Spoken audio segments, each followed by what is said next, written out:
Captain's blog, stardate 21/19/01.07.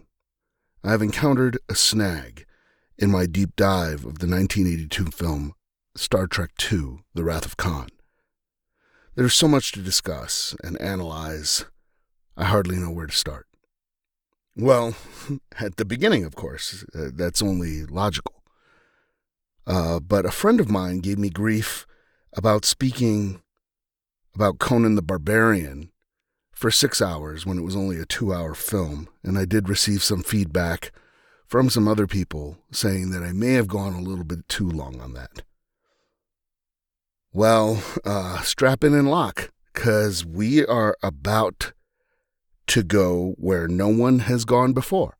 Well, a lot of people have gone there before, to be honest, but it plays better if I just, say the opposite. So, here we go. 5, 4, 3, hands on keys, turn.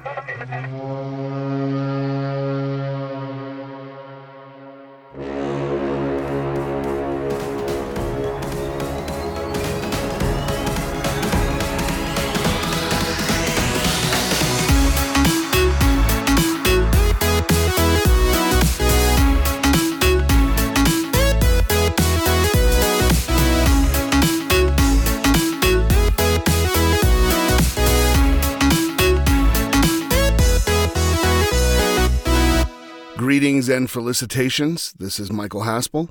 Welcome to Quantum Froth Dispatches, brought to you in living color. And today we're going to talk about a subject that is near and dear to my heart, Star Trek. And of all the stories that I've been exposed to out there and everything, Star Trek probably had the most profound experience on me. It's probably somewhere, between Star Trek, The Lord of the Rings, and Lamort D'Arthur. Those three works probably influenced me more than anything else. And I've revisited them, in the case of Star Trek, sometimes hundreds of times.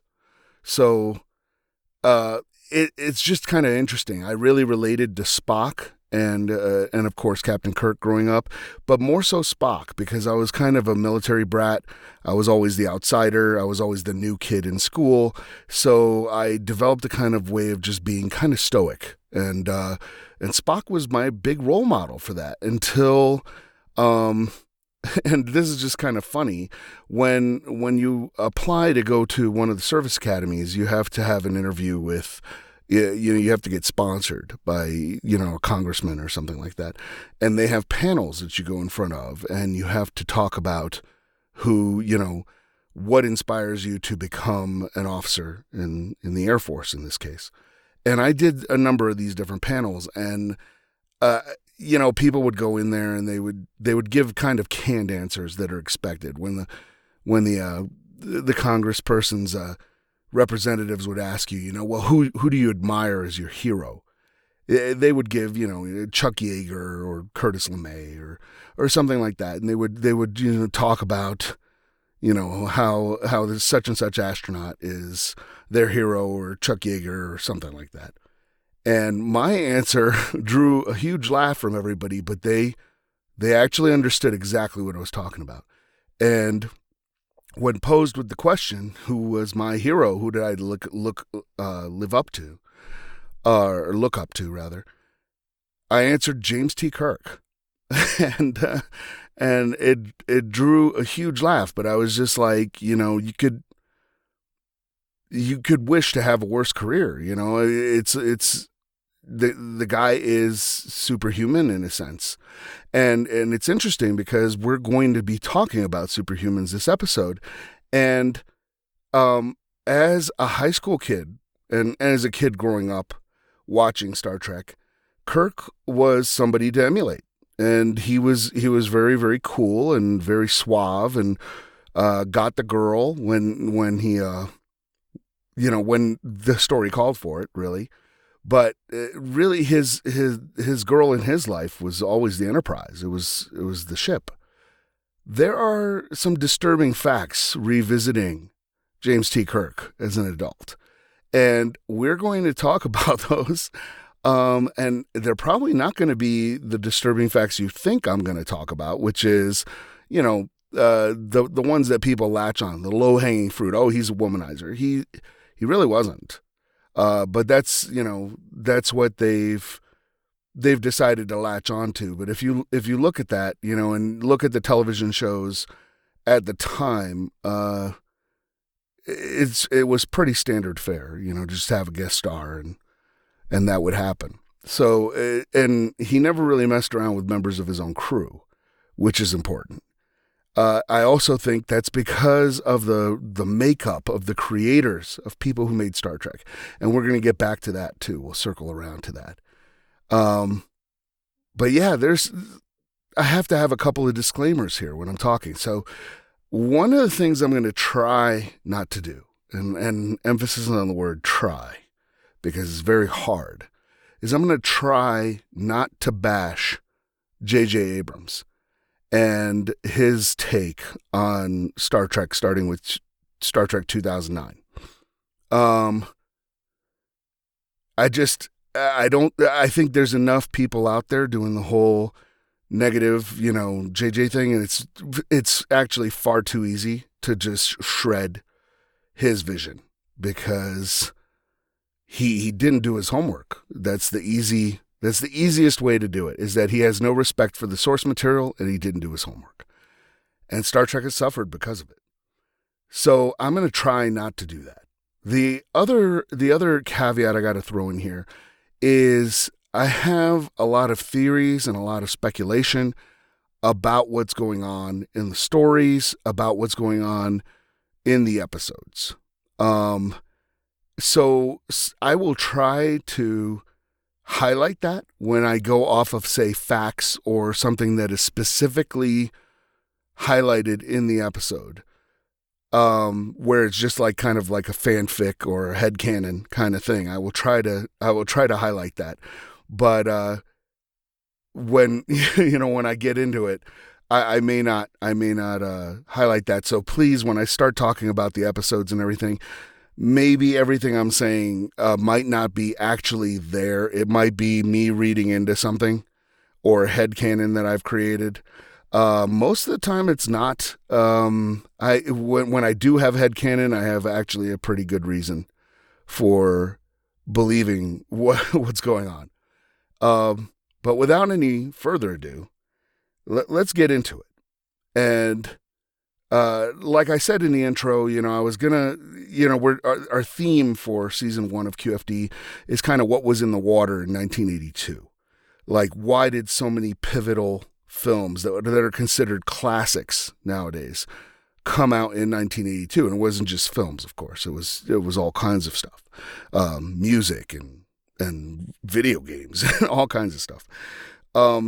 And I started to revisit, The Wrath of Khan. I started doing a lot of research on it just to make sure that I covered all my bases and I wasn't going to have to do another, addendum kind of thing where I go, oh yeah, this is going to be the special edition where I talk about some stuff that I missed. So as I started redoing that and decided to structure the show, I went, we can't just break into Star Trek 2. We have to go back to Space Seed. And I'm really glad that I did, because there's so much that comes with this. And so this episode, we're actually not going to talk about Star Trek 2, The Wrath of Khan, the 1982 film, at all. And a quick aside, just to mention JJ, when I say Star Trek 2, I am not including JJ's trilogy at all. So I'm not talking about him at all. When I talk about a Star Trek trilogy, the trilogy I'm speaking of is Star Trek 2, The Wrath of Khan, Star Trek 3, The Search for Spock, and Star Trek 4, The Voyage Home. And the reason why I consider these a trilogy is because, with the exception of Star Trek 2, none of them stand alone.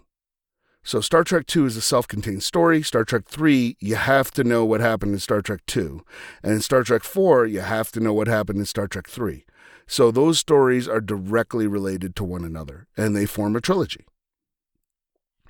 So we're going to go back to Space Seed. But then when I started doing the research for talking about Space Seed, I realized we really can't start there. You kind of have to go back before that. And, at a certain point, you do have to cut it off. You can't just be like, well, I'm going to do an entire retrospective on the history of science fiction. And although that would be a lot of fun to do, it would take way too long and it'd be its own podcast. So we're just going to go back further, a little bit further. And we're going to start with talking about a veteran, a B-17 pilot, an ex-cop. He wasn't even an ex-cop when he got started really writing. Writer and producer and creator, great bird of the galaxy himself, Gene Roddenberry. And he did a lot of writing and some cop shows and stuff. Like he actually was the technical consultant on Dragnet, which is really cool. When you think about it, he worked on a district attorney type show. He wrote a military show called The Lieutenant, and he would do these occasional kind of science fiction showcase kind of stories that would, they would make them and then they would be aired by like a sponsor would basically pay to air an episode. And they would be kind of in these anthology kind of shows like The Outer Limits or Twilight Zone or something like that. And in 1955, he made a show called The Secret Weapon of 117. And guess who starred in that? Ricardo Montalban. So in 1955, these two men meet, and it's kind of it's kind of faded. So I wanted to talk about that. But the idea behind The Secret Weapon of 117 is that it involves some aliens that come down and they take on human form. But when they take on human form, they were not prepared for being burdened with the emotions and all the other stuff that taking like human form entails. And if this sounds kind of familiar, this same story would kind of crop up again in a Star Trek episode called By Any Other Name. So there are some similarities there. He was a writer for Have Gun Will Travel, The Lieutenant, and he was striving to tell these stories. One of his heroes was Jonathan Swift, who wrote Gulliver's Travels.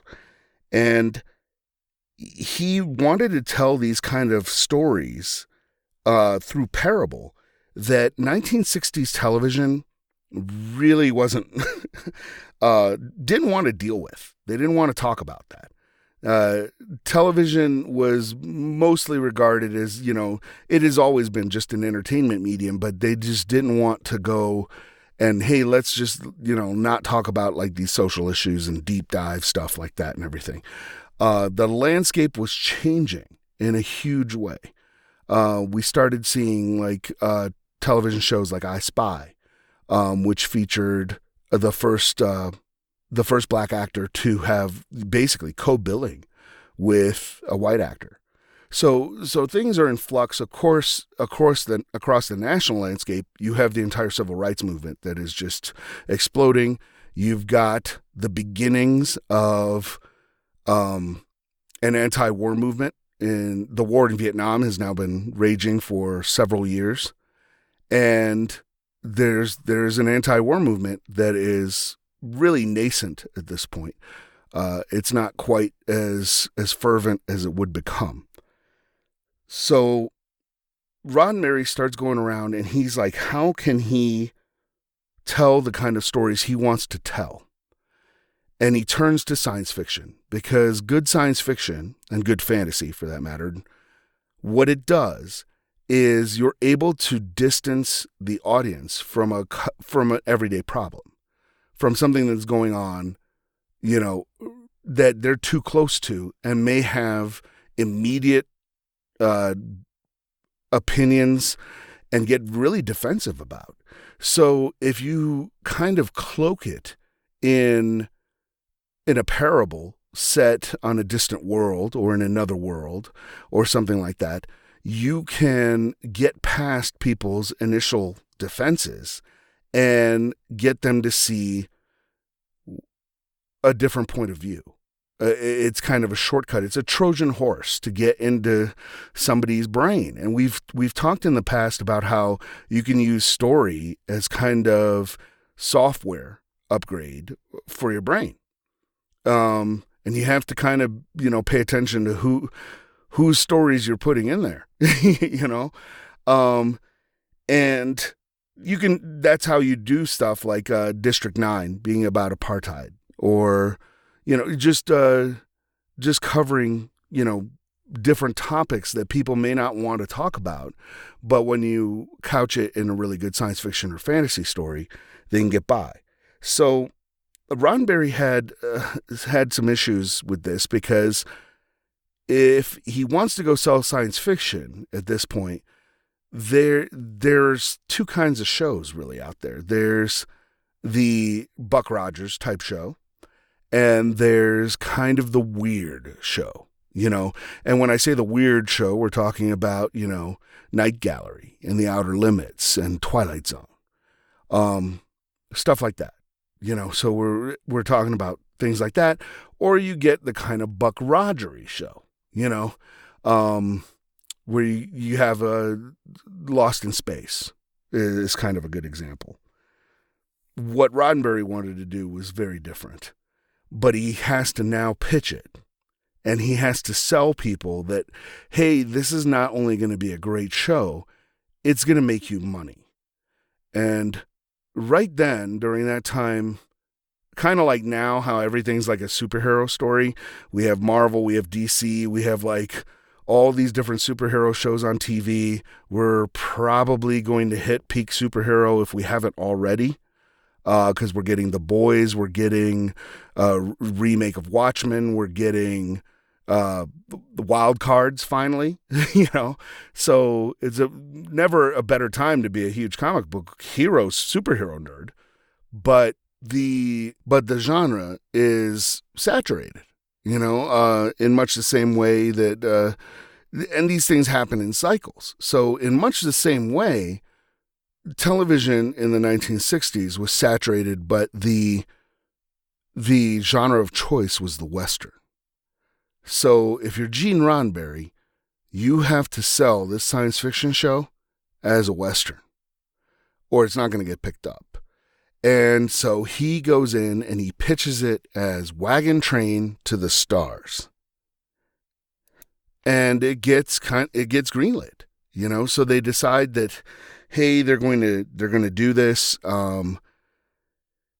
Now, the story of it being greenlit, we're going to circle back around and talk about that. But it included some things that were rare for 1960s television. For instance, the first officer was a woman, number one.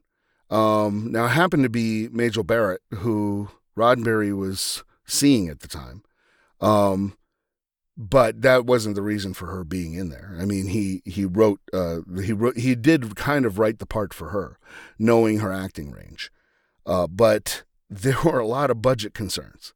You're going to do a weekly television show about the USS Yorktown, a spaceship that goes from planet to planet every week. That's going to cost a ton of money. So Roddenberry came up with the whole idea of a Class M planet. Well, what's a Class M planet? Well, a Class M planet is one that's exactly like Earth. Has the same atmosphere, ballpark, looks like Earth. Well, that saves you a ton of money, because now you can just go out on location. You can shoot on the back lot. You can do a lot of things. By just, some cursory set dressing, you can save a ton of money. So that's where Class M planets came from. And then John D.F. Black, who was one of the story people on Star Trek, came up with the idea of bottle shows. They're just basically shows where you just use existing sets, so you never even leave the ship. And for those who are not in the know, there is a fan-made series out there called Star Trek Continues, which is absolutely unbelievable. And their first couple of episodes are classic bottle shows. For a good example, because they don't have the budget and they don't have all the different planet sets until the later episodes to recreate, what they were trying to do. But they did have the bridge and, transporter rooms, stuff like that, the hallways, the engine room they wound up getting in the later episodes too. So you can tell entire stories on that. And Space Seed is one of these bottle shows. They go to a different set when they board the Botany Bay, but that's about it. So we'll circle back around to that as well. So in the course of doing all this, right? So they're trying to find a sponsor. They're trying to find a network to essentially buy this show so that they can sell it. So they find a studio, and the studio is Desilu. And those of you who've watched Star Trek, you remember seeing the emblem at the very end. It would show Desilu Productions, right? Desilu was a Hollywood studio that was owned by Lucille Ball and Desi Arnaz. And at this point in time, Lucille Ball was the only owner. She had actually bought out Desi's share. And that made her, in 1964, the sole female movie mogul in all of Hollywood. She was the only studio head. And people would not cross her. She was very powerful. So, and her show was still on the air, the Lucy Show, and it carried a ton of weight, and she could throw it around, and she was not afraid to. And we really have Lucille Ball to thank for Star Trek almost as much, if not more, than Gene Roddenberry, because Roddenberry had some great ideas, but without somebody to foot the bill, they're not going anywhere. And Lucille Ball stepped up. And we'll talk a little bit more about that. But the networks are kind of not interested. ABC had The Outer Limits. They also had a television show, which is another favorite of mine. I discovered it after Star Trek, but it was very similar in construction, which is odd because it came out before Star Trek. And it's The Voyage to the Bottom of the Sea, about a submarine that would go and explore different things, and it had a flying submarine in it, and all kinds of crazy stuff, and they would have adventures, etc. And it was a lot of fun. It's a pretty decent show. And to be very honest, as a disclaimer, I have not watched it in a long time, so I don't know if it holds up or not. But I just love the whole idea of it. And it was very, very cool. CBS had Lost in Space, so they were not really interested in another space show. And then NBC had nothing. They didn't have any sci-fi or anything like that. So they start to push for NBC, and NBC is very interested. So they're like, okay, we will pony up some dough, and we will pony up some cash and see what's going on, right?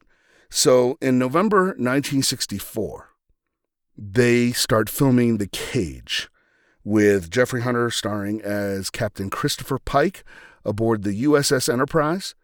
Spock is there. We have Number One, a title that would be resurrected by The Next Generation. And you kind of get the idea that if you marry The Next Generation with The Cage, that maybe Number One is a title that's in use on a lot more ships than just the Enterprise. And it's just Kirk is kind of weird about not calling his second in command Number One. So the episode was deemed way too cerebral when the executives saw it. They were just like, hey, this is great. The average person's not going to understand this. And so they were kind of turned off. There's like a whole rumor that everybody applauded and gave it a standing ovation. And then they proceeded to just kind of shred it, saying this is not viable. It's too smart. It's too cerebral. Also, they were not comfortable with the actress who played the Orion. She's depicted as an Orion slave woman. Dancing around painted green, and you would see her when a Star Trek episode ended. They would always show stills from different episodes, and that's one of the episodes that everyone remembers, to the point that there's like collective false memory that Kirk got with a lot of green women, but that actually never happened. So it's just kind of interesting. He also never said, beam me up, Scotty, but he said stuff that was close, but that's one of these like collective false memory things that comes around.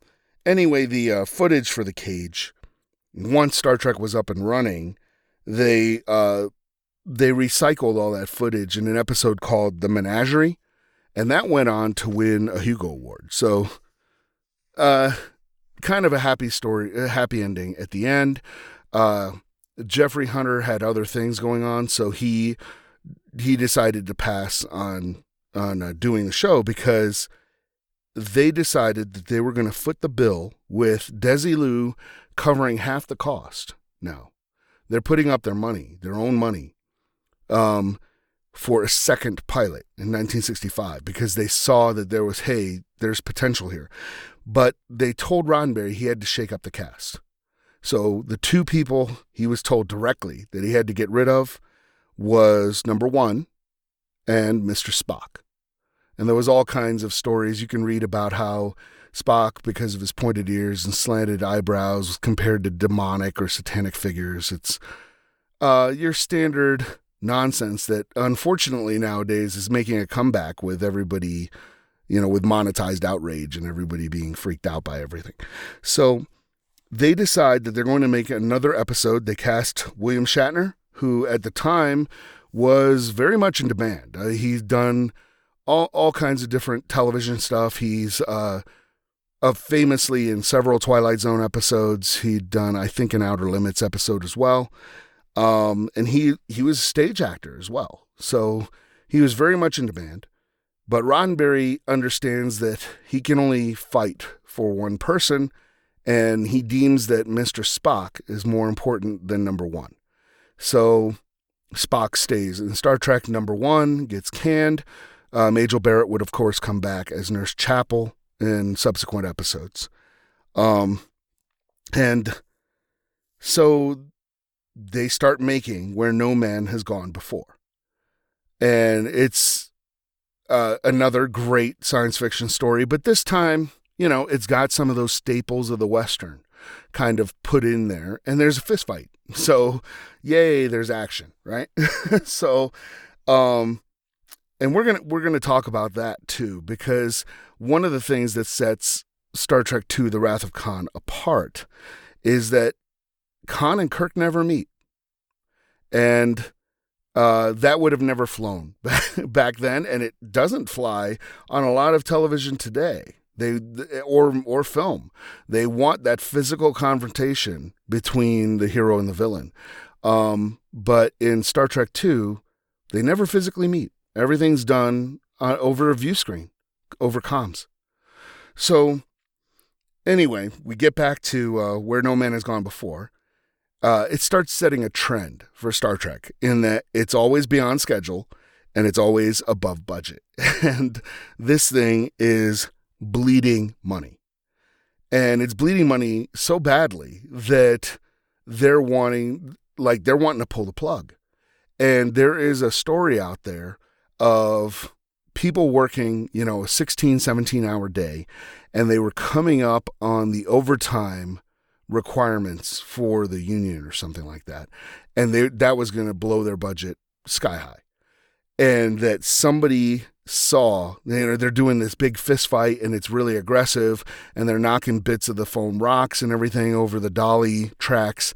And there's people, trying to keep the dolly tracks clean, so they're sweeping it in between takes, and there's a rumor that one of the people that was pulling cable and sweeping up stuff was actually Lucille Ball on set. So you can imagine that if the head of the studio is out there helping sweep stuff and pull cable, tensions are probably a little high, because they're just like, okay, you need to wrap this up. You need to finish it. Like right now, the studio head is actually down here working, which is absolutely crazy, right? So they finish Where No Man Has Gone Before, but Desilu can't afford these series. Lucille's advisors are just going, hey, we cannot afford this. We have to can some of these shows. And Lucille Ball made a momentous decision. And she said, we're keeping 2 of these shows. And the 2 shows were Mission Impossible and Star Trek. And I'm just thinking, wow, these are franchises that are still going on today. Making Tom Cruise a lot of money in one case. So it's like, wow. So that's kind of the genesis of Star Trek, and it aired in September 8th, 1966, with the episode called The Man Trap. And it's one of these pivotal things, that you're just, which they showed out of order also, which Firefly, of course, other shows like Firefly suffered from as well. So The Man Trap is not the first episode filmed. It's not even chronologically supposed to be the first episode. And you can tell this by watching the different uniform changes that happen in those first couple episodes, because there's a bunch of different costume changes where they were still reusing some of the uniforms and costumes from The Cage, where the Starfleet uniforms look very different. So we're going to leave that kind of behind and fast forward a little bit. And we get a story called Space Seed. And is written by a guy named Kerry Wilbur, and he was a regular, science fiction and television writer for a while. He reused a couple of ideas from Captain Video, which people might remember. That was on The Honeymooners. That was Ed Norton's favorite show. He would talk about Captain Video all the time. So that's reaching back a bit. And then he also wrote for Lost in Space. He was just like a standard, television writer that did a lot of work back then. He recycled some ideas on suspended animation from those shows, because of course the family in Lost in Space is in suspended animation, and Captain Video, they had a whole thing like there. So he turns in a first draft, and in his first draft, there is no Khan. There is a man named Harold Erickson, who's kind of a Nordic Superman. And it was immediately criticized for not being a people story. It wasn't about people, and it was going to be way too expensive to make. So they had to start making a lot of changes. And instead of making him a Nordic Superman in the sense of like a kind of a Nazi kind of Superman kind of idea, he's more shaped in the idea of a Nietzschean Superman, Ubermensch. And Gene Kuhn, in one of his notes, actually highlights this by saying that it's kind of an Ayn Rand Superman kind of character. Which I found very interesting that he would use that kind of description. So Gene Roddenberry and Gene Kuhn overhaul the story. They get rid of Erickson. Erickson becomes Khan. MacGyver's, who is the historian that falls in love with him, starts to make her appearance there. And they're looking for somebody to play Khan. Now, nowadays, this decision would have been extremely controversial. But they go with Ricardo Montalban. And Ricardo Montalban, of course, Gene knew him from before. They actually knew. You have to realize that the whole scene at the time was very insular. Everybody kind of guest starred on everybody else's thing. And there were these kind of staple players that you would have that would go and be a guest star on this show or that show, and they could be counted upon to give a good performance. And I believe that the studio system had really kind of ended, but there were definitely the same attitudes running around and everything like that. And Ricardo Montalban was known for playing kind of ethnic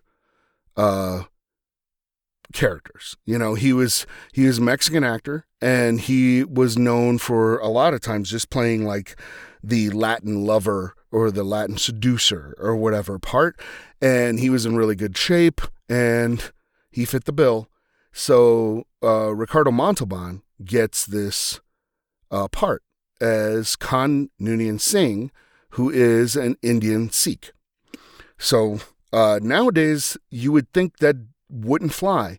But then again, not to harp on JJ, he was able to cast Benedict Cumberbatch in the same role.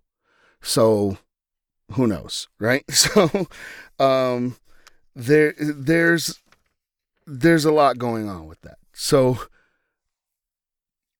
now we can actually talk about the episode.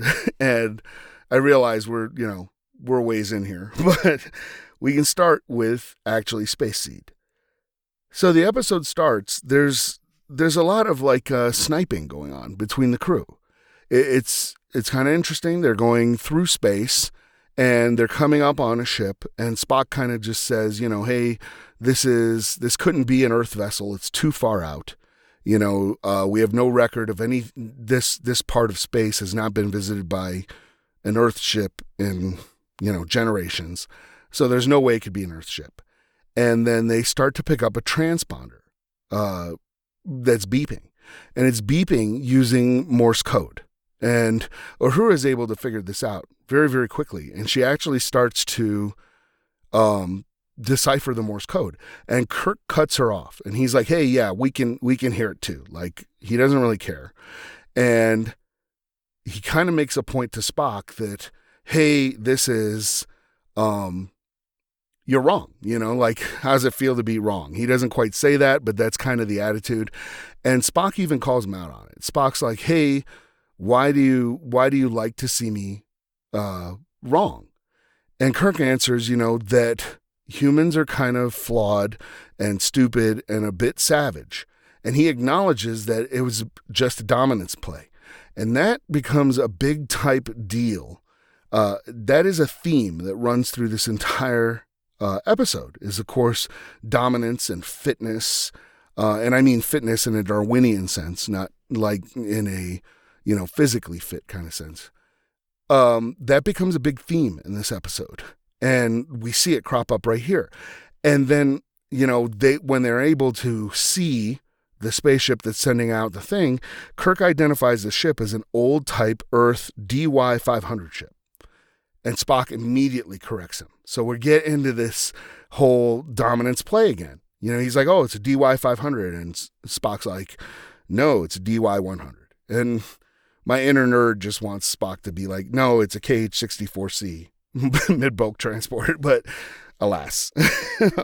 So you get this one-upsmanship that sets the tone. And Kirk admitting that it's a human weakness, that it's not logical, that it's just kind of a human weakness that he wants to do this, right? There's an interesting little bit of like headcanon, or not really headcanon, just an interesting little piece here. When he asks if there are any life signs aboard, Spock is not the one who answers. McCoy answers from off screen. He's on the comms and he's talking to Kirk. So he's able to scan the ship from sickbay or something like that. Or maybe they're just feeding him, sensor readings down to sickbay or whatever, but he's able to figure it out. And they start talking about how these ships haven't been made since the 90s. And an interesting fact, especially considering Star Trek II, The Wrath of Khan, is Kirk immediately goes to red alert. As soon as they're just like, hey, there might be aliens on board or people because their heart rates are off, he's just like red alert. Like, he's not playing any games, red alert, which we know raises the shields of the ship. it sets everybody to battle stations. So it's just kind of interesting. We'll revisit that when we talk about Star Trek II, The Wrath of Khan, because Kirk does not do that in Wrath of Khan. So it's just kind of, there's a lot of stuff that happens in this episode because Harve Bennett and Nicholas Meyer went back and really studied this episode when they were developing The Wrath of Khan. So there's a lot of stuff that gets revisited from this episode in there. So they decide that they're going to go over to the ship, which is called the Botany Bay. And of course, that's a reference to a landing place in Australia where convicts were sent there and everything. But there kind of wasn't really a Botany Bay. That's kind of like this rumor or collective memory kind of thing. It's Port Jackson was the first permanent European settlement in Australia. And because Botany Bay was basically unlivable. But the ship is called the Botany Bay, kind of in honor or in reference of the Australian Botany Bay. So Kirk says that he needs the ship's historian with him because they're going to head over to the Botany Bay, and he wants to know more about these, ships from the 1990s and the eugenics wars and everything that he doesn't know anything about. And there's an interesting moment here is that Kirk, now granted, there's the crew complement of a Constitution class starship changes. It goes from about 320 people to about 500 people, depending on the episode. But a lot of times we think that, a good captain like Picard or something knows the name of everyone on the ship. But Kirk does not know who MacGyver's is. He has no idea. He actually mispronounces her name. He says, "Get me the ship's historian, Lieutenant McGivers." And Spock corrects him and says MacGyver's. So I just find it interesting that he doesn't even know who she is. He kind of has an idea who she is, but only obviously from a crew roster. He's never really met her. They then cut to MacGyver's quarters, and she's putting on kind of a smock, and she's going to do some painting. And what's interesting here, that's kind of funny, is they have given you kind of a smorgasbord of props to examine in her quarters. She has the most decorated quarters of anyone on Star Trek, the old series, the original series. She has more decor going around there, and in the decor, and we can see this later on. It gets actually pointed out, but she doesn't have a lot of ancient artifacts or stuff like that. She has a bust of Julius Caesar and some pictures of gladiators and stuff. So it sets up, hey, she likes old things, etc. And it brings up another idea. And this is where we get into some headcanon, right? Some hyper analysis by somebody who's probably watched Space Seed too many times. So the idea is that in Gene Roddenberry's utopian Star Trek, there is really kind of no more standard economy. Once you invent a replicator, that can use, that can convert matter to energy and energy to matter, there's really kind of no reason to have an economy. You can just replicate what you want. The only things that would have significant value or something like that is something you create. And so we see MacGyver's with a smock, and she's painting these paintings of the gladiators and everything, that she's an artist. And also in this kind of utopian society that Gene Roddenberry created with Star Trek, there's this underlying idea that everybody has some kind of universal basic income, and you're not really working to make a living. You're working to do what you want, what brings you joy. So that brings up a question. Why is Lieutenant MacGyver's on a starship when she's an Earth historian. Like, why isn't she out on a dig in Egypt or something like that? Or even in a library doing research. So something happened to MacGyver's in her past that made her want to leave Earth. Because people are not drafted. People are not, people don't need to make a living. You have everything you kind of need. So why is she on a starship? Why? She's not the ship's historian. She is a historian on board the ship, because we see her wearing a red uniform. At this time in TOS, the famous people that wear red are security people. She is not a security person. She doesn't know how to really handle herself physically. We don't see her handle any weapons or anything like that. So she's a member of the engineering staff. And if you do some deep digging, you can find out that MacGyver's is a control system specialist. That's what she does. So, and it's possible that that she found enlightenment or whatever in engineering, and she also was an engineer. And wanted to be on one of the most advanced ships in the fleet. So that is possible. We don't get any insight on that, but it's clear that being a historian is not her primary duty. That is an additional duty, and basically because she is a fan of history. And so she gets kind of drafted onto the boarding party, and they bring her on board the Botany Bay. Now, there's a funny moment here where when they're getting ready to beam over, McCoy complains about the transporter. He says something along the lines of, he signed aboard to practice medicine, not to have my atoms scrambled across space. And it is one of the first times we hear McCoy complain about the transporter.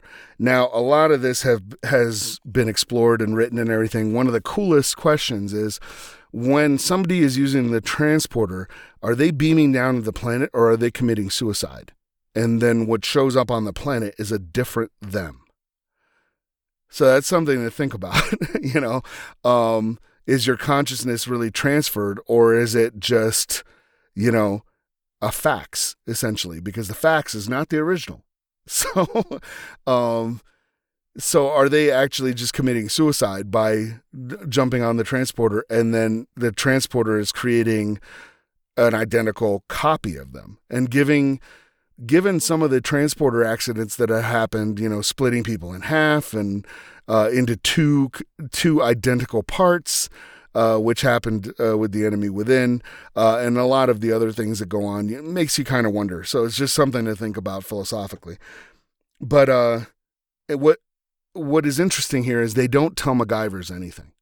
They don't say, hey, we've discovered a ship from the 1990s. They don't say, hey, we need the ship's historian because there might be people on board. They don't tell her anything. And when she gets called by the boarding party, it's very clear that she's annoyed. That she's just like, man, this is supposed to be my day off or whatever. That's kind of the look on her face.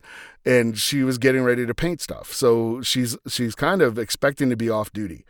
They beam over there, and it could be, more headcanon stuff that they didn't tell her anything because they didn't want to prejudice her. So they want her to get on board and tell them her honest opinion about what's going on. So they beam on board, and there's a couple of interesting lines. They say that, that the ship was built for interplanetary travel, not interstellar travel, and that interstellar travel just took too long until 2018. So I thought that was kind of funny.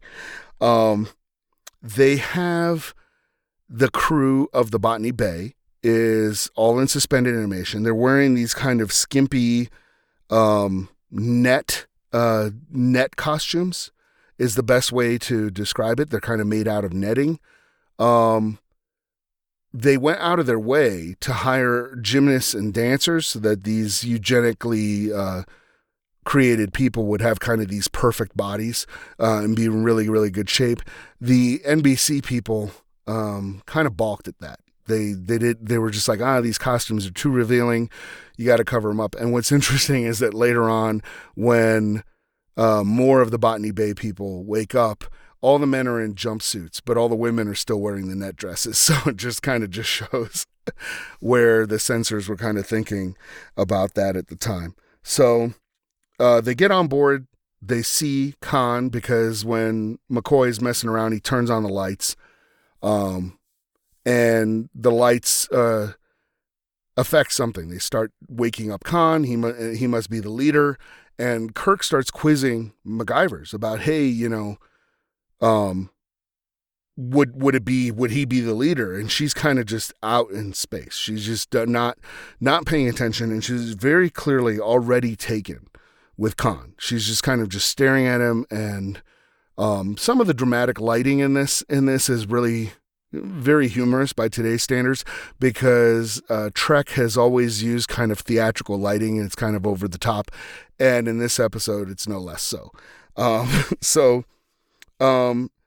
They go ahead and they get Khan. They have to bring him back to the Enterprise to keep him alive, and they come back and they say that, hey, although 12 of these pods failed, 72 people are still alive.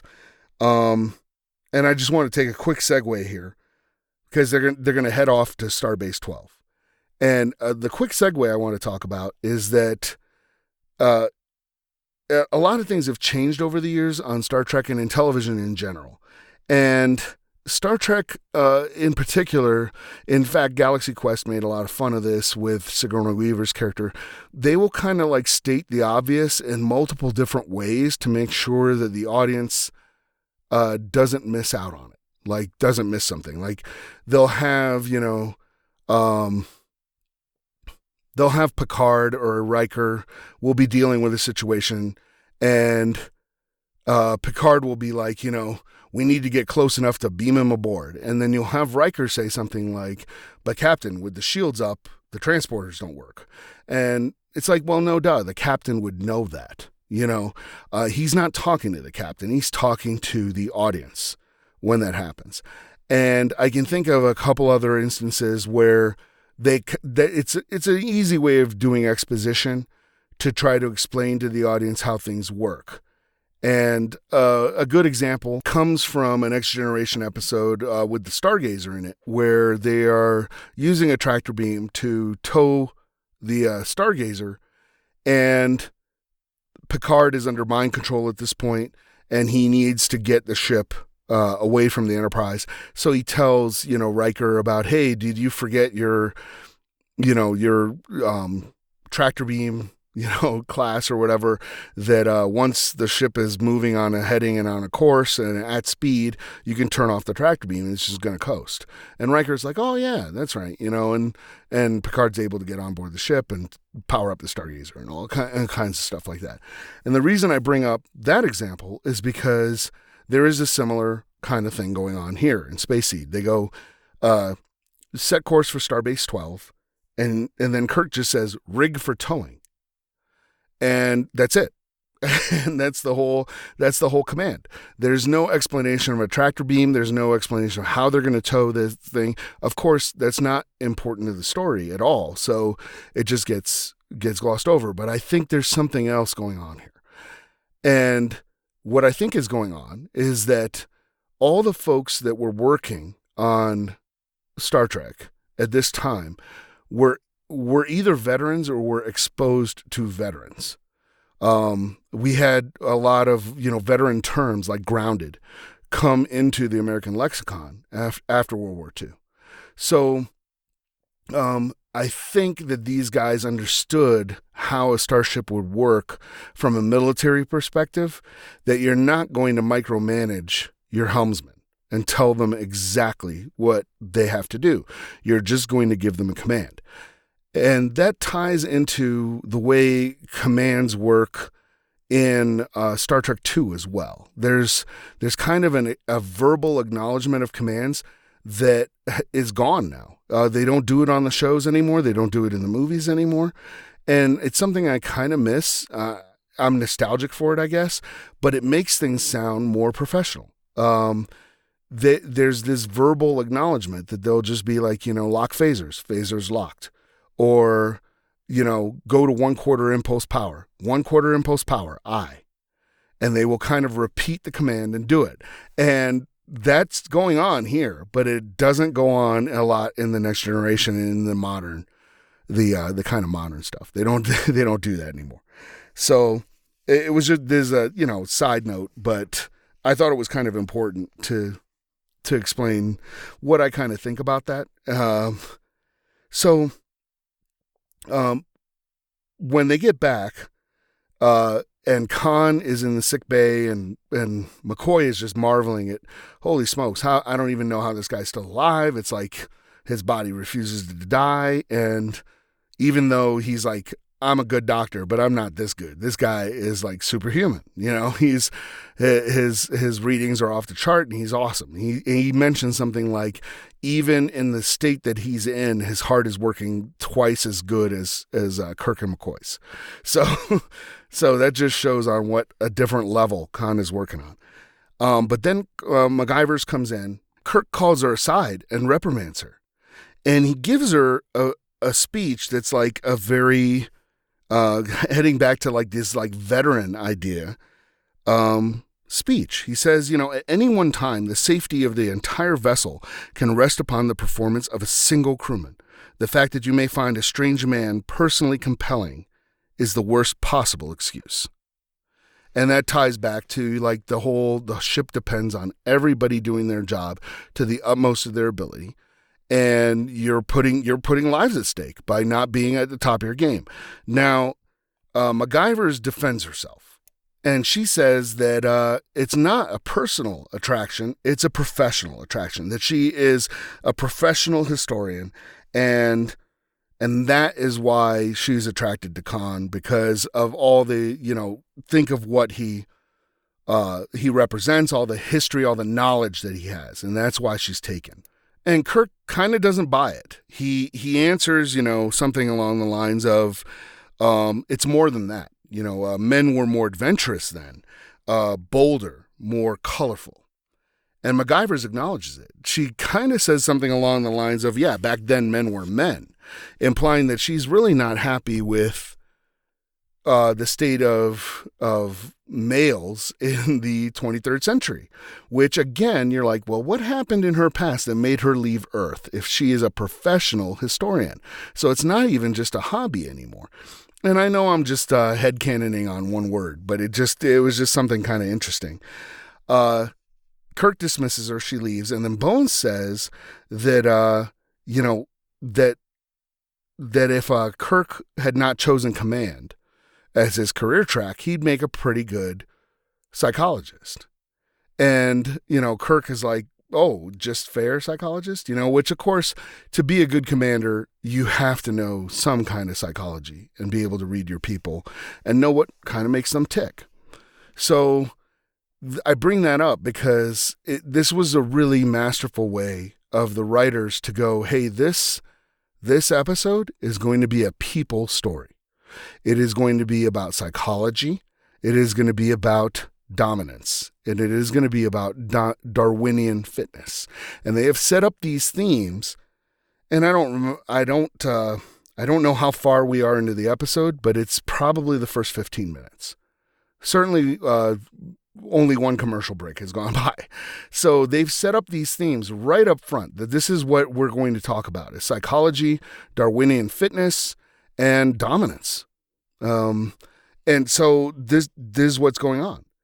In the very next scene, Khan wakes up and he's able to they have a display of kind of some old surgical tools on the wall in sickbay, and he grabs a scalpel and he grabs Bones. He feigns that he's asleep, and when Bones goes to check on him, he grabs Bones and has his hand around his throat and is going to cut his neck.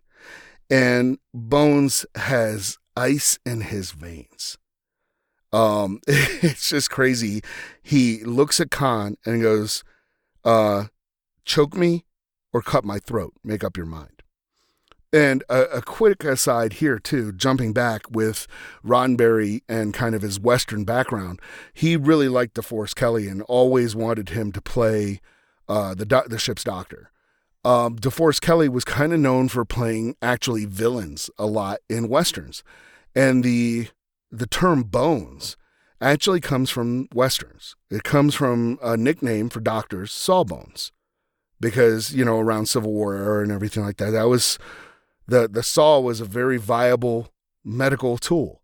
So when he called somebody a sawbones, they were a doctor. And that's where bones comes from, which audiences in the 60s would have known this just from being exposed to that many Westerns. I did think that J.J. Abrams' reinvention of that term so that he was still called Bones in the 23rd century, that he had lost everything and all he had left was his bones, was very clever. I thought it was a good adaptation. But anyway, Bones McCoy is able to win Khan over because he just won't be shaken. And Khan is holding him by the throat with a scalpel. And then McCoy tells him, he's like, oh, it would be most effective if you cut the carotid artery, like behind the ear. And Khan is just taking it. He's like, oh man, I love a brave man. So he lets Bones go. And Bones just has a kind of humorous, he's also playing that kind of humorous country doctor with a great bedside manner. So he's just like, oh, I wasn't trying to be brave. I was trying to just avoid an argument. And it just shows his kind of wry humor that we love about him. So when Khan shows up, there is an immediate dominance test between him and Kirk. He's kind of giving Kirk commands. Kirk is not having any of it. Kirk is asking him for his name. He just says Khan. He says nothing else. And he won't answer Kirk's questions. So Kirk makes the first of what I would consider a mistake here. Apparently, there's no OPSEC in Starfleet in the 23rd century because Khan makes a statement about something about, I used to be an engineer and I would very much like to look at your tech manuals. Now, Kirk makes an excuse for this later when he's talking to Spock and he says, hey, the guy's stuck in our century. He might as well start learning how things work. But he gives him unfettered access to the library computer. That is essentially just like, hey, here's the internet. Do whatever you want. You know what I mean? Oh, and by the way, all our ship specs are right on here, and you don't know who this guy is. So that's the first of the mistakes. And granted, it is a mistake he kind of has to make for the rest of the episode to work. Otherwise, the episode doesn't really work. But I just thought Kirk makes some judgment errors in this and in The Wrath of Khan, and they come back to haunt him in a huge, huge way. So Spock and Kirk start talking about the eugenics wars, and Spock brings up, they start comparing all the eugenics people that were on Earth, and apparently there weren't, just Khan and his people. There were every major country had their own eugenics people, and they all kind of rose to power at the same time and started fighting amongst each other.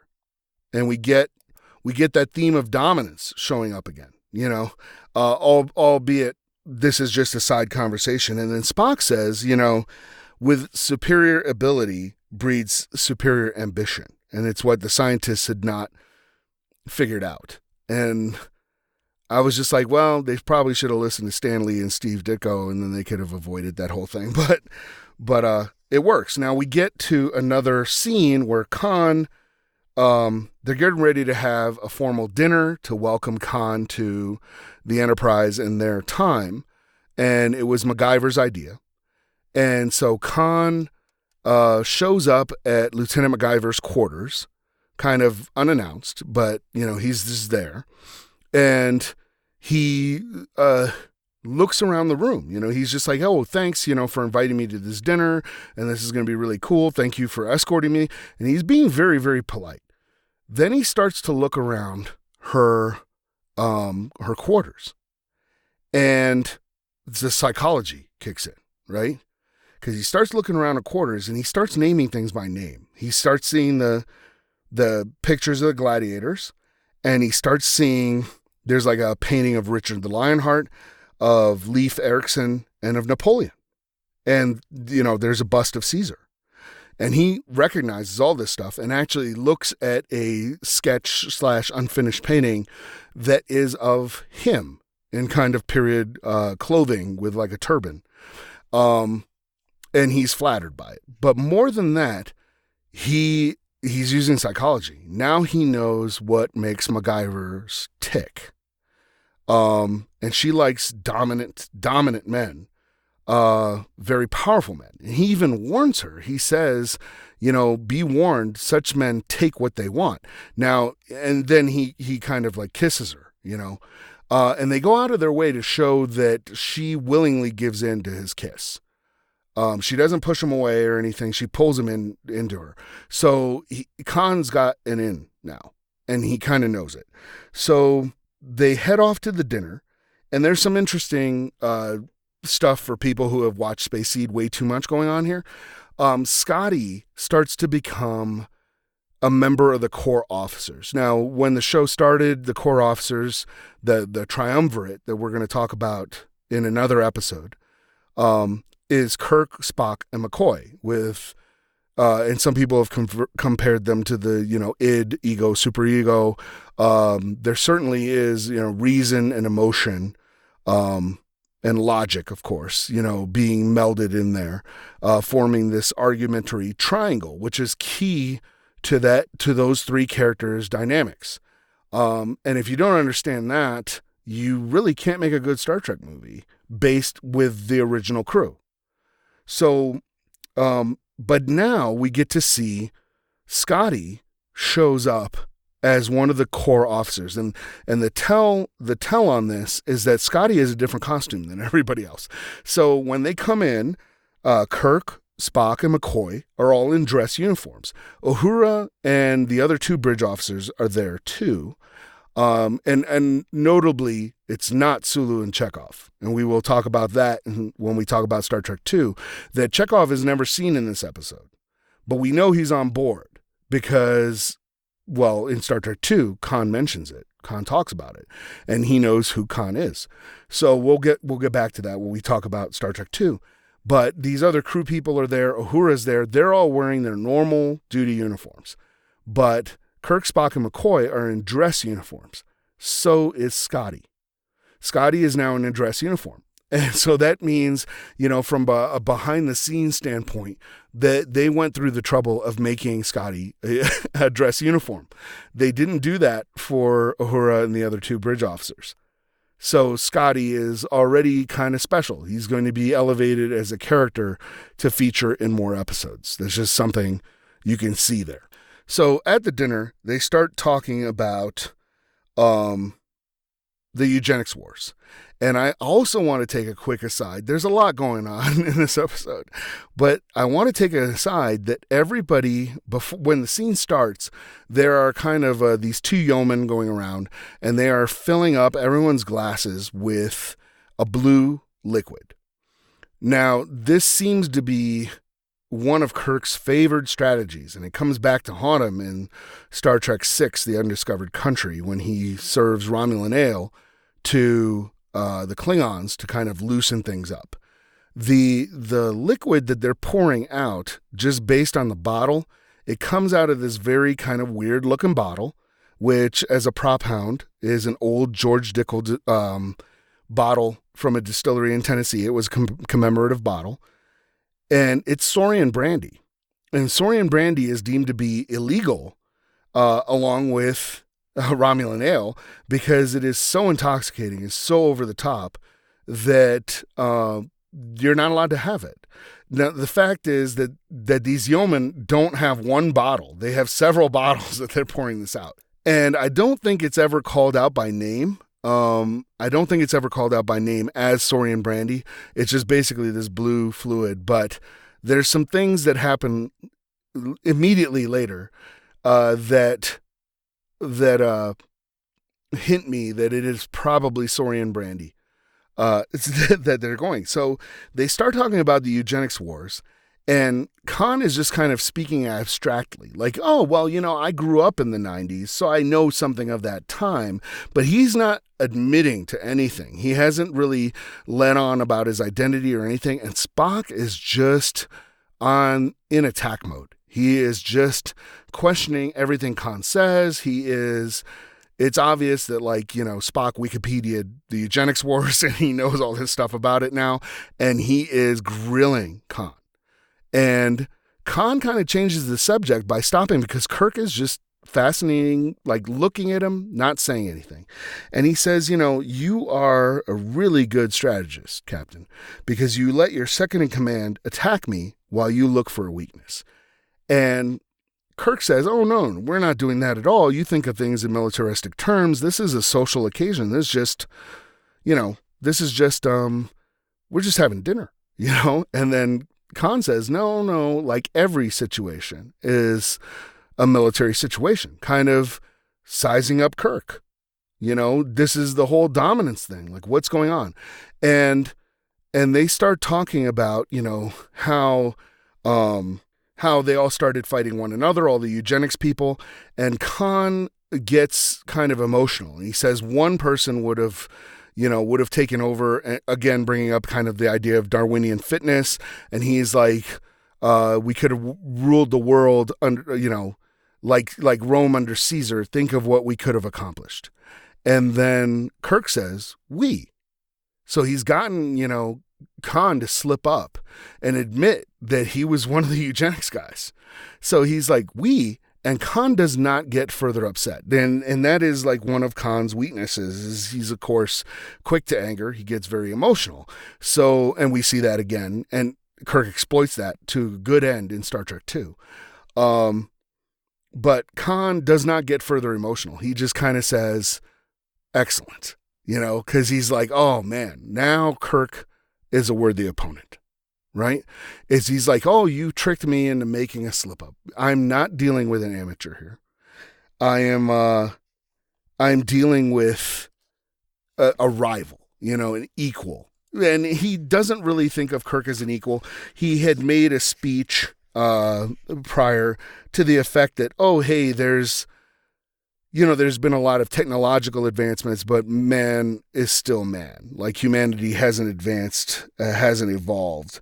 And actually, I think that speech comes a little bit later, but it gives you insight to Khan really believes that he is superior to everybody on the Enterprise. And he may actually be, but he's a little bit taken aback and admiring that, okay, this guy Kirk isn't a dullard. I can work with this. Like, he's at least a rival. He can give me a run for his money.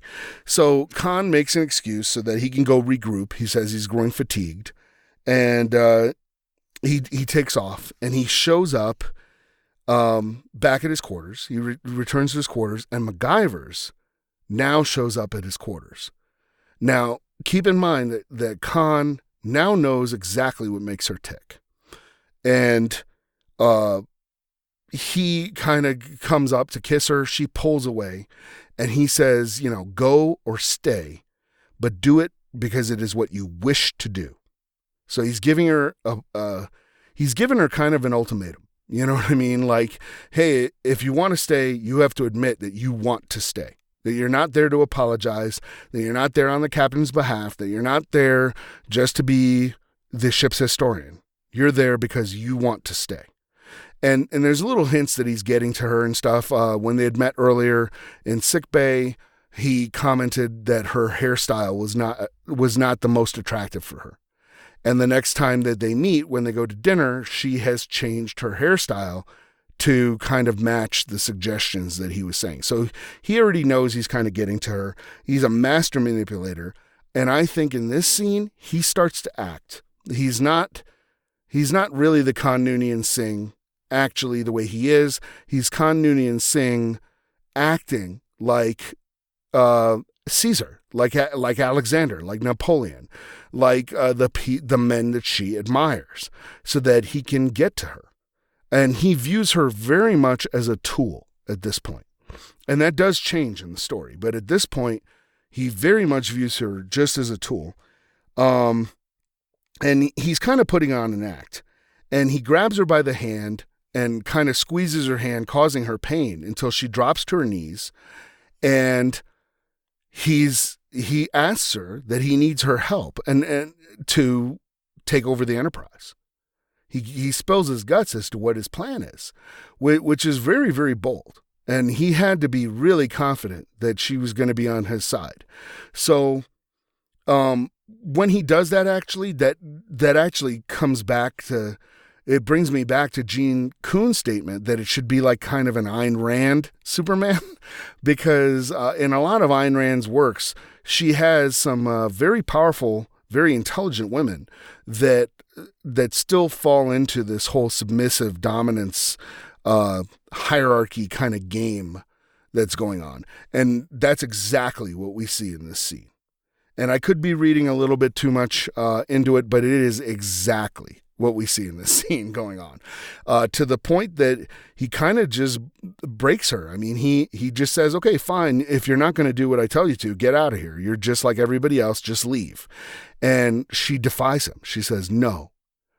And he kind of has her.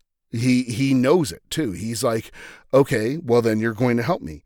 And, we don't know how long this took. In the TV show, it takes like 5 minutes, but we don't know how long, Khan was really in sick bay.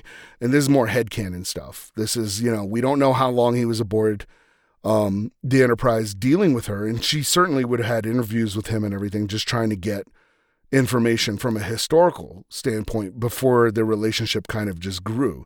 But in the confines of a 45-minute 1960s teleplay, takes about 5 minutes to brainwash somebody over to your side. So she's able to, so he's able to get her on his side to take over the ship.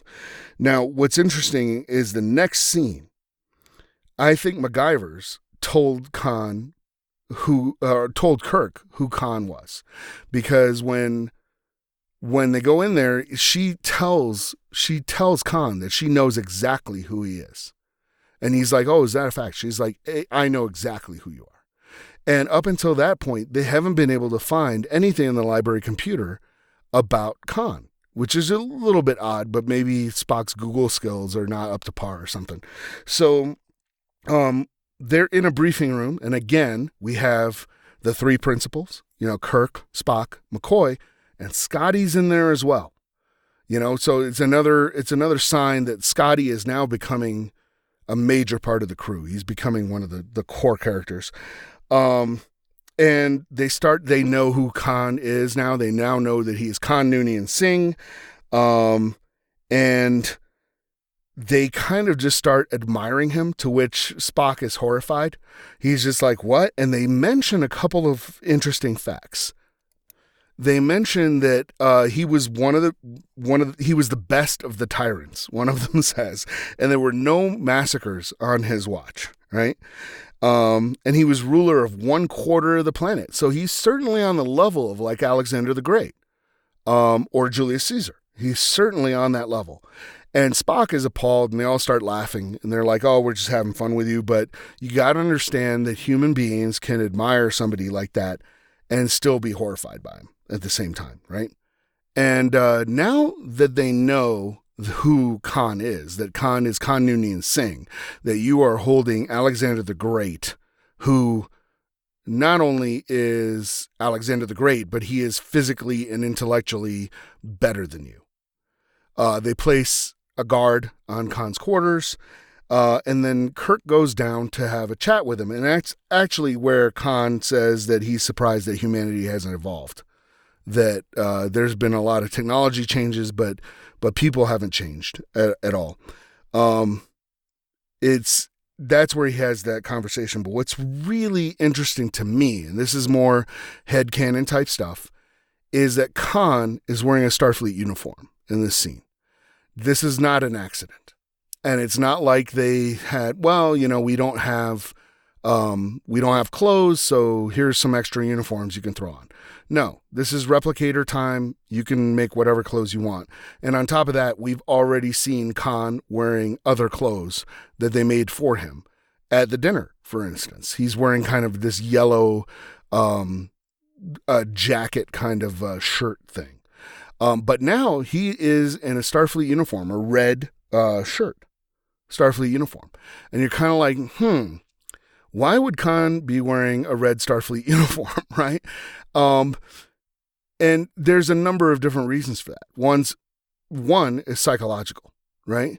Is he's trying to get everybody to get their guard down. I'm one of you guys. I'm wearing your uniform. I'm the same as you, you know?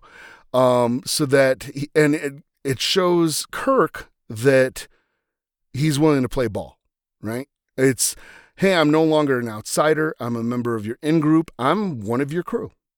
He's trying to get people to let their guard down. It also serves a practical purpose given what he's about to do. That if you now see a guy running around the corridors in a red security uniform, you're going to assume he's security. You're not going to assume he is an escaped Superman from the 1990s. So he's in a Starfleet uniform. Kirk does not acknowledge this in any way. Now, granted, that's for the use of the episode. I'm reading a little bit into it, but it's the second time Kirk makes a judgment error. He should have picked up on, hey, wait a minute. How come you're wearing a Starfleet uniform? But he doesn't. And as soon as he leaves, Khan breaks out. He escapes with MacGyver's help. They go ahead and they beam over to the Botany Bay. The bridge is not alerted that somebody beamed over to the Botany Bay, that a number of people beamed over, and they're not alerted that, hey, the entire crew is being awoken on the Botany Bay, and they're not alerted that, oh, hey, everyone beamed back, because somehow they get back, right? And if I remember correctly, I think MacGyver stays in the transporter room, and Khan wakes up his crew, and we will get an answer to what sounds like a plot hole, because you're like, hey, wait a minute, they beamed over and then beamed back and woke up all these people, and nobody knows anything, right? Well, very shortly we get the answer to why, but we get to meet Joaquin. Right, he's like Khan's second in command in the Wrath of Khan, and we get to see him. It's a different actor portraying him in the Wrath of Khan, but he's one of the few guys called out by name by Khan, and they're very clearly good friends. And this was the scene I was talking about where all the men are in these kind of red jumpsuits when they weren't before. They were in the same net dresses. And all the women are still wearing kind of the net suits. So it just seemed like the NBC censors have a problem with like gymnast men in net suits, but not dancer women in net suits. So it's kind of really messed up, but it's the 60s. What are you going to do? So the Enterprise, we now jump to the bridge, and standard stuff is going on. And they get word, hey, Khan has escaped, right? So Kirk's first thing is he's like trying to send a command to go to red alert. Like, hey, everybody on the lookout. Uhura answers, communications are jammed, right? And then they look and they go, the turbo lifts are locked down. They don't call them turbo lifts yet. They call them something like turbo elevators or something like that. They didn't quite have the full lexicon of Star Trek down yet, but yeah, they're essentially isolated on the bridge. They're trapped, and Khan has taken over and has turned off life support to the bridge from engineering. So this is why you don't let Supermen from the 1990s get full access to your library computer when they're convalescing in sickbay, because turns out they're super smart and they know how to make things work. So it's obvious at this point that Khan had disabled any alerts or anything that would tell the bridge or anyone that, hey, we're beaming over to the Botany Bay and beaming back. So that's why they received no alerts. He basically turns off life support and says, hey, you guys are all going to suffocate if you don't surrender the bridge. And Kirk is basically like, I'm never going to surrender the bridge. And Khan has this answer, which I think is just awesome. He's just like, it's academic. Like, he's like, you're already screwed. I'm just going to wait until you pass out, and then I'll come take over the bridge. So you didn't have to surrender. Just makes things easier. But he just says, academic, Captain. And then they show Kirk, and everybody on the bridge is passed out. And Kirk and Spock are the only ones left. Spock, of course, would do slightly better because of Vulcan physiology. The atmosphere on Vulcan is thinner, and he would be more accustomed to it. But he has been living among humans for a long time on the Enterprise, so he would not still be acclimated to Vulcan's thinner atmosphere, but he's still kind of conscious and functioning, and he's trying to find a way out around. And Kirk is using his last breaths literally to commend his crew, which I think is admirable. He recommends, commendations, and he rattles off the name of the crew, and then he passes out. And then Spock's the last one to stay conscious. And then we jump to the bridge crew is now in the briefing room, and they're being lectured to by Khan, and there's like a whole test of wills. He's like, hey, if basically he goes, I need your guys' training to make this ship work. And he kind of hints that he's not trying to head back to Earth. He's not trying to do anything. He's trying to accomplish his original mission. He's like, hey, the Botany Bay is done, right? And I need a starship to take me to a new planet, with a population that's willing to be led. And it's either McCoy or Scotty, I don't remember who, says something like, you mean conquered, right? And their ship would make that really easy, wouldn't it? So they decide they're not going to participate, right? So he goes, well, okay, I should have understood that all suffocating together on the bridge would have built, bonds of loyalty between you guys. So it's one thing to suffocate on your own. It's a whole other thing to watch somebody else suffocate. So he's like, hey, activate the view screen. He turns to Uhura, and he knows she's the communications officer, and is like, you're the comm officer, activate the view screen. And Nichelle Nichols does a really good spot of acting in the scene, because she doesn't say a word. She just is like, through her eyes and body language, she's just like, no, like there's nothing you can do that'll make me work with you.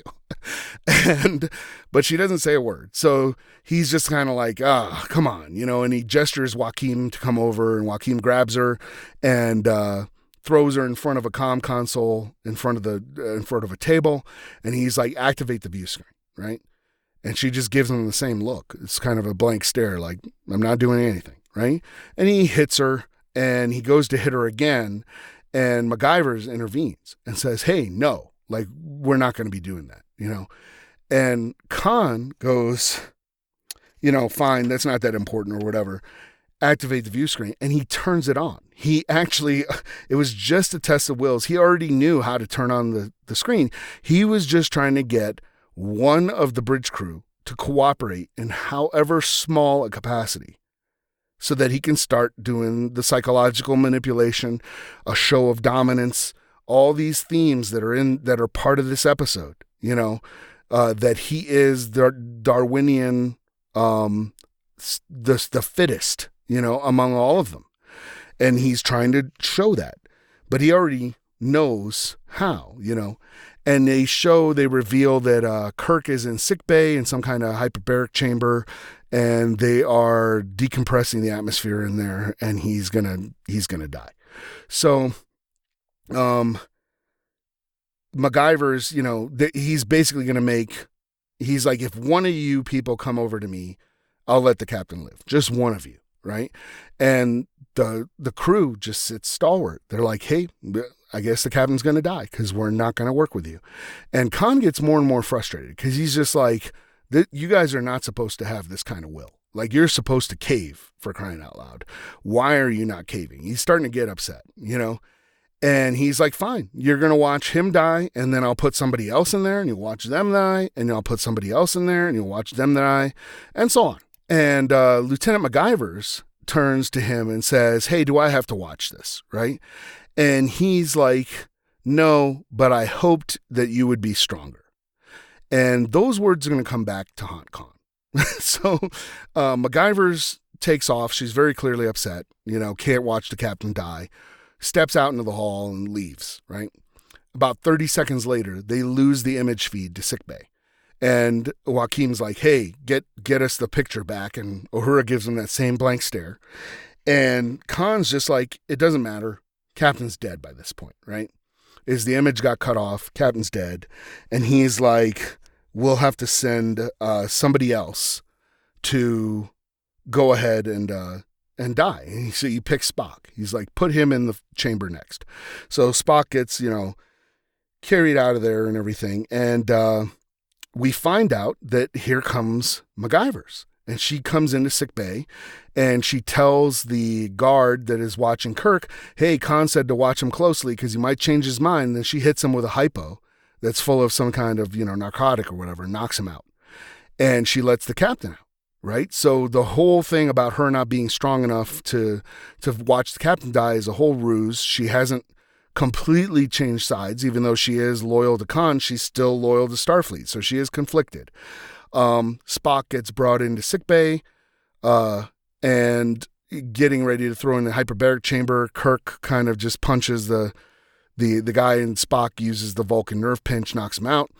And they now have phasers, and they're like, okay, what are we going to do? And they go, hey, we're going to make it to the security station at the end of this deck, and we're going to flood the entire ship with narcotic gas. We just knock everyone out, right?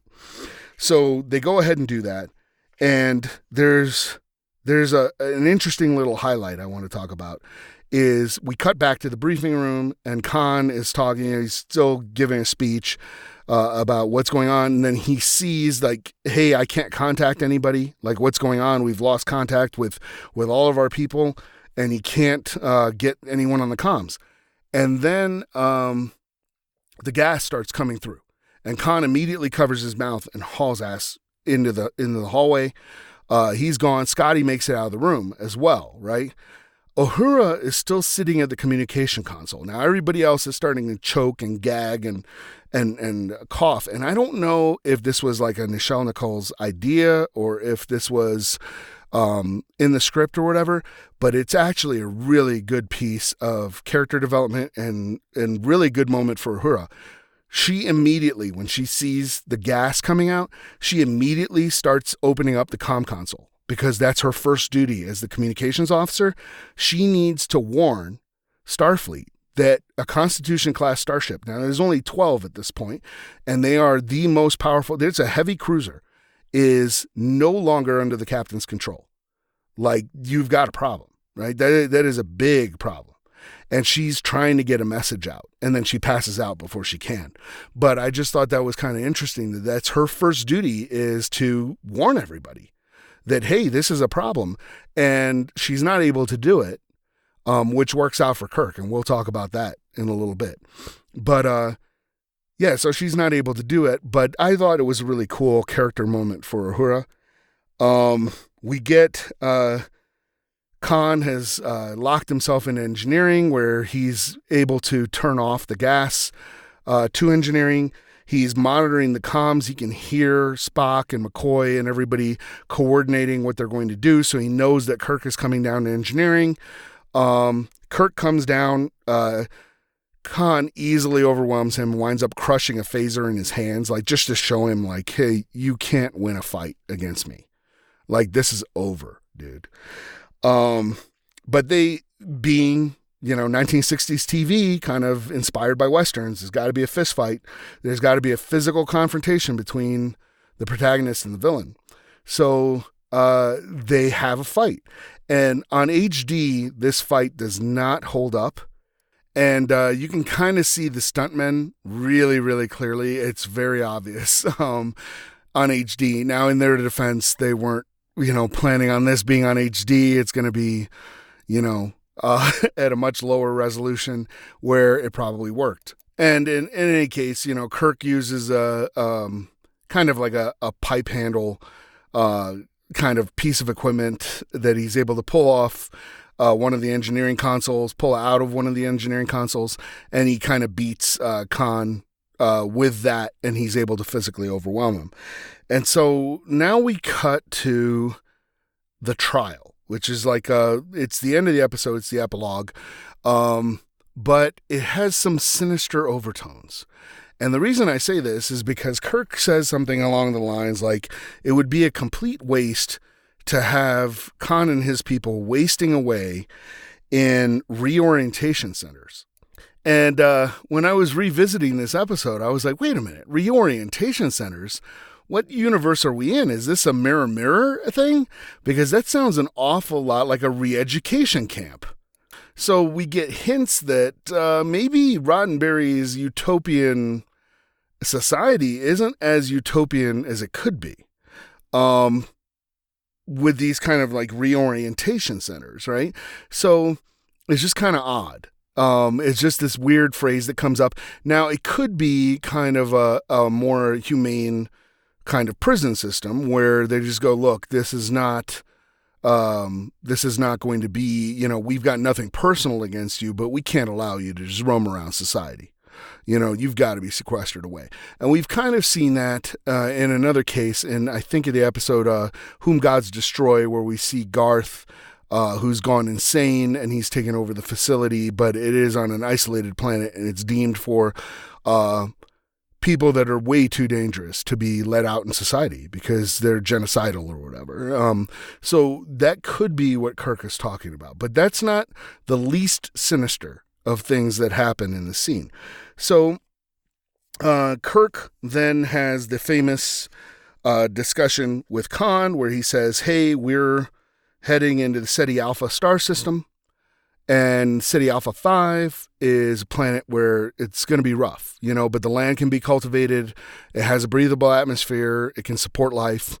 We can drop you off down there with some survival gear. And Khan goes, have you read Milton? Something along those lines. And he's making a comment that Lucifer, when he's cast out, says better to reign in hell than serve in heaven. And it turns out Khan gets exactly what he wanted to begin with. He gets a new world to explore, a new world to kind of revisit and conquer. And he claims he's like, we're going to build an empire. And Kirk's like, well, you will have earned it, right? And he then turns to MacGyver's and says, you have a choice. You can either get court-martialed or you can go with Khan, right? Now, I think at this point, she is no longer a tool to Khan. I think he's actually in love with her. And I think the moment that happened is when she defied him, asked and tricked him, asked to be let out of the room, and then wound up letting Kirk out against his wishes, right? And it cost him essentially everything. He lost his entire plan. All of his people were caught. He lost the starship, et cetera, but he still winds up getting exactly what he wanted. I mean, that's why they set off on the Botany Bay, was a chance at a new start, right? A new challenge, adventure, a new place to conquer that was away from Earth. So he doesn't hold resentment against her for that, but I think he starts to admire her for that. And he even tells the captain, he says she is a superior woman, right? And coming from Khan Noonien Singh, that is high praise, because he never gives anybody any credit, for anything, right? He acknowledges that they might be up to the task of facing him, but he never would call somebody superior, right? And he's like, she's a superior woman. Like, she's better than every other woman on the ship, which of course is exactly what MacGyver's wants to hear. So I think Khan is genuinely in love with her at this point. And they're going to head off to Ceti Alpha 5 and start this whole new thing, right? And here's some sinister overtones. When the trial starts, Kirk says, by the powers invested in me by Starfleet, I want to announce that all charges are hereby dropped. Now, when he says that, McCoy immediately reacts, and McCoy says, Jim, do you have the authority? And Kirk cuts him off, right? And so you're just like, huh. So he did not contact Starfleet before this trial. And my conjecture, this is headcanon, of course, it's not clarified, but I have some good evidence for it, is he never contacted Starfleet at all about the Botany Bay, about Khan, about anything that happened on the ship. Why? Because Kirk lost command and control of a Constitution-class starship. That is the end of his career. That is a career-ending move, whether you're in the 23rd century or not. That is a heavy cruiser. If you can imagine what would happen nowadays if a captain, he had members of his crew commit mutiny, turn to the other side and aid the enemy in taking over their vessel. And even though he recaptured it, he lost command and control of it. That is a career-ending move. Spock would go along with it because he'd be like, hey, Kirk is having Starfleet where Kirk is a captain is a better Starfleet than when Kirk is not a captain. So even though Spock wouldn't lie outright, he certainly would omit facts. And then we get another hint about MacGyver's background, because if we follow that theory that this is a huge cover-up, right? What about MacGyver's? What happened on Earth? Does she have no family that ever wondered what happened to her? There's no body. She didn't get redshirted. She's as far as they knew in Starfleet. And then all of a sudden she's on Ceti Alpha 5, Khan's wife. And we don't know anything about her. And it's just very, very sinister that Kirk covers up this entire event. And we know from Star Trek II that at least portions of the Botany Bay, the ship, wind up on Ceti Alpha 5. We know that they're using it as a habitat. So, Kirk effectively covered everything up, and he never told Starfleet about Ceti Alpha 5, because that's one of the reasons, and we'll go into much more depth in this in Star Trek II conversation. But when Khan is on the Botany Bay and Starfleet finds him, he thinks it's kind of a rescue mission. He's like, oh, you finally showed up to take us off this planet. And then he realizes, and he tells Chekhov, you weren't expecting to find us here. You thought this was Ceti Alpha 6. So it is really telling that Kirk and his crew were cool with going along with it, never contacted Starfleet, never told anybody about this. The logs were obviously scrubbed. No one checked any of this stuff, even though members of the crew, like Chekhov, who is not in the episode but was clearly on board the ship, knew exactly what went down. Of course, they had the eugenics people take over the whole ship. They were being held hostage. So they know who these people were. But if you were, just a wrench turner down in the bowels of the ship, you would just assume that the captain told people about this, that there was a formal report and an inquiry and all this stuff, but none of that happened. And you gotta wonder, how many times has Kirk done that? How many times has Kirk covered up a major event to further his own career? It's just something ominous to think about. And at the very end of the episode, we kind of get a little theme that comes back, where they say something along the lines of, well, we should come back and check up on these, or I wonder what'll happen, or whatever. And like in the piece of the action, they say something like, after McCoy leaves his communicator on the planet, he's like, well, in 100 years or so, they may be coming out asking for a piece of our action. It's kind of funny in that terms. In Space Seed, of course, we get the entire reason why it is called Space Seed. Spock makes a comment about, in 100 years, we should return to this world to learn what crop had sprung from the seed we planted today. Well, it turns out we didn't have to wait 100 years. We just had to wait 16. And that's it for now. This is Mike, out. You have been listening to Quantum Froth Dispatches by Michael Haspel. Music and other cues are provided by The Fat Rat. The song you're hearing is Monody, featuring Laura Brem. If you would like to support the podcast, please visit www.patreon.com/QFD. Thank you for listening, and we now return you to your mundane reality.